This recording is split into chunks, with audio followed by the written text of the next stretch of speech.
Všichni vás zdravím v tento krásný, už takový jarní, když vítr ještě tady trošku fouká den.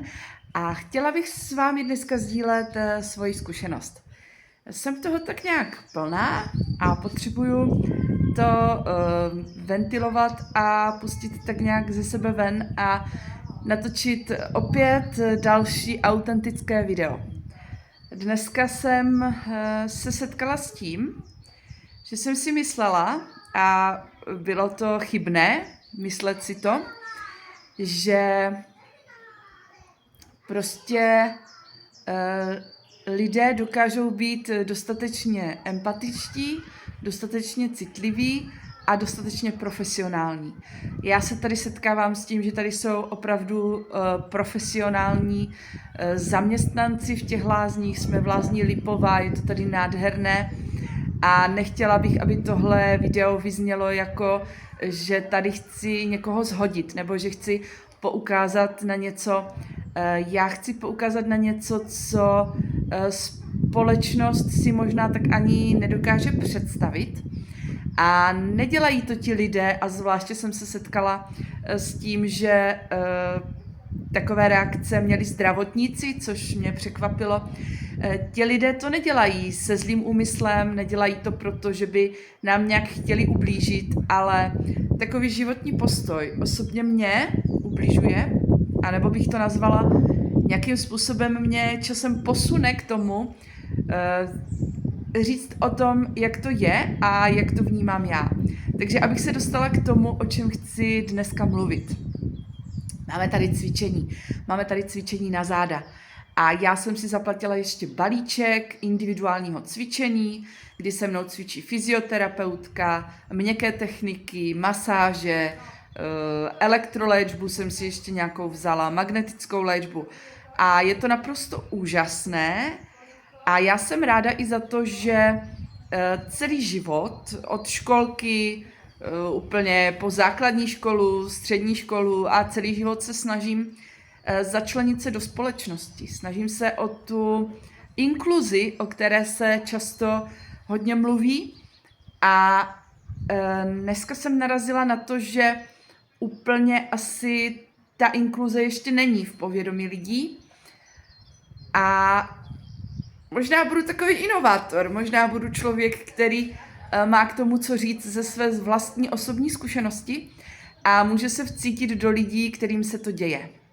Takže měli jsme cvičit na židličkách. Židličky jsou takové docela vysoké, je to fajn cvičení, ale když jsem věděla, že k tomu je potřeba, aby byly nohy na zemi, což já úplně celý život nedám nohy na zem, protože mám vlastně zkrácené končetiny o hodně, protože páteř mám normálně dlouhou, ale končetiny mám zkrácené, teď sedím, tak nevidíte nohy, ale vy, kteří sledujete mé video, tak víte, jak vypadá mé tělo. A dneska jsem přišla teda na cvičení s tím, že jsem si myslela, že to bude fajn, že to bude skupinové cvičení. Já už jsem si zvykla na to, že prostě zvládám jenom ta cvičení, která prostě zvládám a není to o nějakém výkonu, ale je to o tom být i na té skupinové sestavě toho cvičení.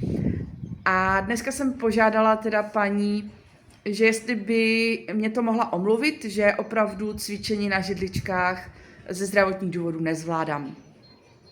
Ona řekla, že je to cvičení na židličkách na záda, což jsem si říkala, no tak jako dobrý, ale nic to nemění na tom, že opravdu nedám nohy na zem a to je alfa omega všeho.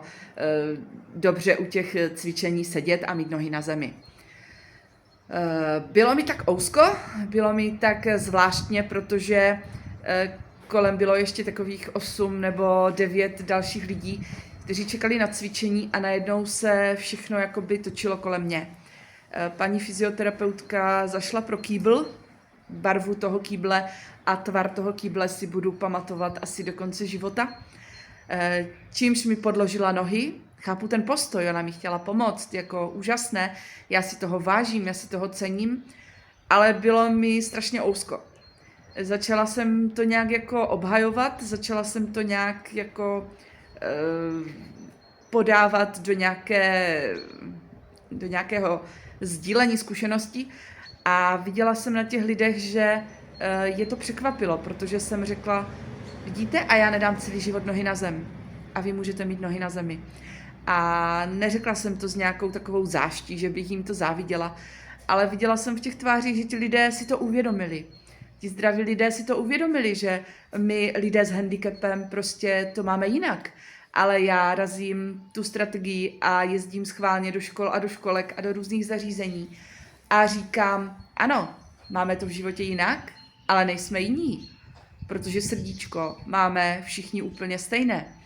A když dělám osvětu o handicapu, když tady s tímhle prostě jezdím do všech školských zařízení a do různých organizací, do různých spolků, tak je to naprosto v pořádku a dává mi to smysl.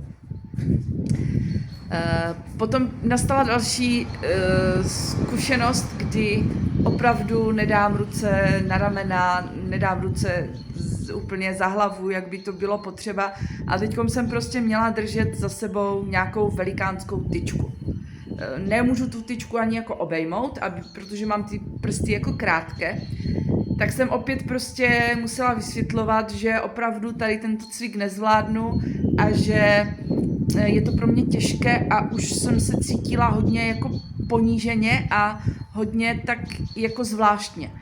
Mám celý život tak nějak problém s emocema, že je mám tak nějak trošku zasekané, ale v té chvíli už mě to bralo a v té chvíli už jsem chtěla plakat.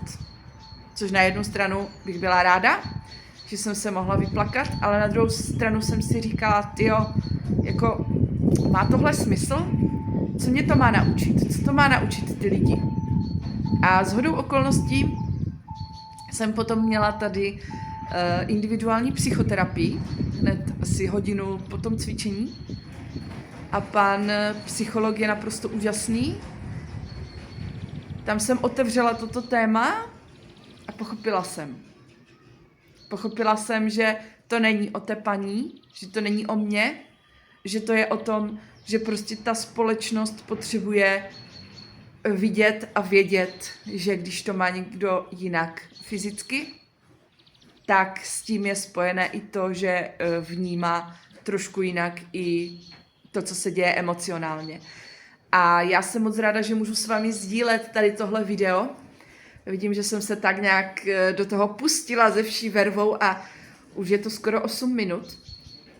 A chtěla bych tímto videem říct, že to, co jsem si naivně myslela, že už je za mnou, že mě nerozhodí žádná situace, kdy lidi budou na mě koukat a kdy se budou pozastavovat nad tím, jak vypadám, tak to bude asi celoživotní.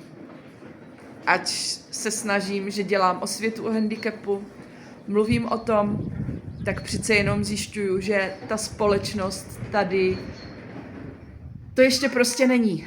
A je potřeba o tom mluvit, je potřeba se tohoto tématu nebát a je potřeba se posouvat. Takže za tu dnešní zkušenost jsem moc ráda.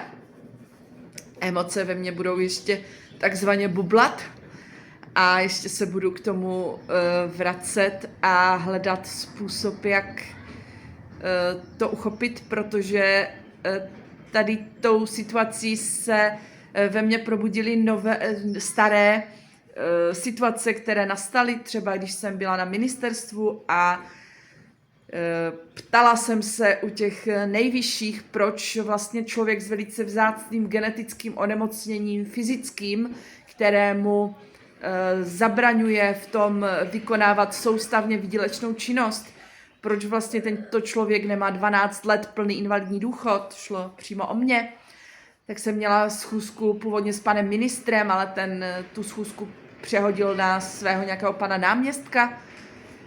A ten pan náměstek mi řekl, že když si celý život nedám nohy na zem, že si mám všude sebou nosit židličku a podkládat si nohy.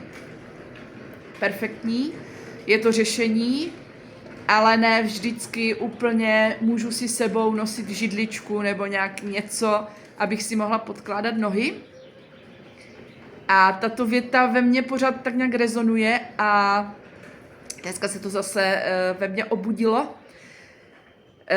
ten pohled na to vlastně, že možná to tak nemyslel pan náměstek, ale mně to tak přišlo, že jako tak, když máš krátké nohy, tak si poraď, co mi tady s tebou, jako podlož si nohy, i když ti to bude bolet, tak prostě jdi do práce, ještě víc si ten zdravotní stav zhorší tím, že budeš se zbytečně namáhat. Asi za rok potom, co jsem navštívila pana náměstka, se mně podařilo mluvit přímo s panem ministrem Jurečkou a ten mě fyzicky viděl a řekl, že mám jít do práce. Řekl, že mám jít dělat třeba operátorku, že mám jít volat lidem,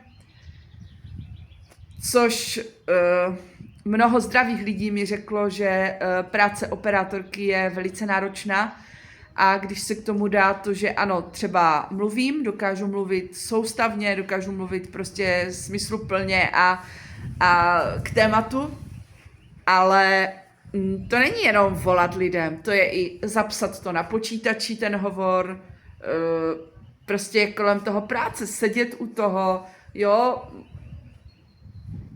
To jsou prostě další věci, které si ti lidi úplně neuvědomují, nehledě na to, že krom toho, že teda řeším to, že se mi zhoršuje zdravotní stav po fyzické stránce, tak víc jak 15 let se léčím na psychiatrii pro deprese, úzkosti a je to spojené s tím, že vlastně je toho na mě hodně, což na každého je toho hodně, ale když já musím ustavičně bojovat o svou důstojnost, tak je to těžké. A moje paní doktorka, která viděla, jak jsem byla mnohokrát hospitalizována na psychiatrii, jak jsem samozřejmě s pomocí terapeutů a taky se svým nějakým takovým entuziasmem a takovou chutí do života to nějak tak překonávala, ale nikdy to člověk úplně nepřekoná. Vy, kteří se léčíte na deprese, úzkosti, tak víte, že ten stav se dá nějakým způsobem ošetřit, zmírnit, ale nedá se úplně vygumovat a vymazat.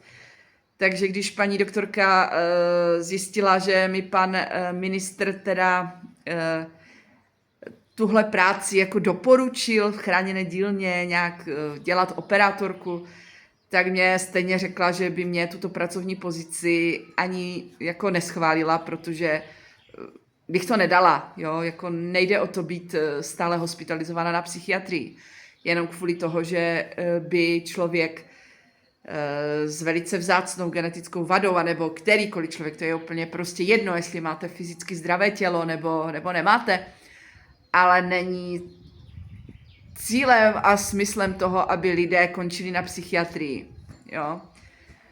Takže já vám moc děkuji za pozornost, je to teda nejdelší video, které jsem tady v Lázních natočila.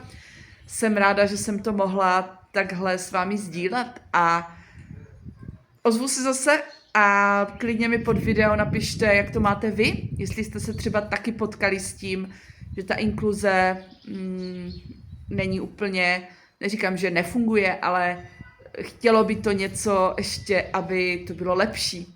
Takže mějte se krásně a užijte si Velikonoce, protože dneska máme Velký pátek, Bílou sobotu, Velikonoční neděli a moc se těším na Velikonoční pondělí, budu tady sice ještě, ale bude to takový krásný zvláštní den a já se na něho moc těším, takže mějte se krásně.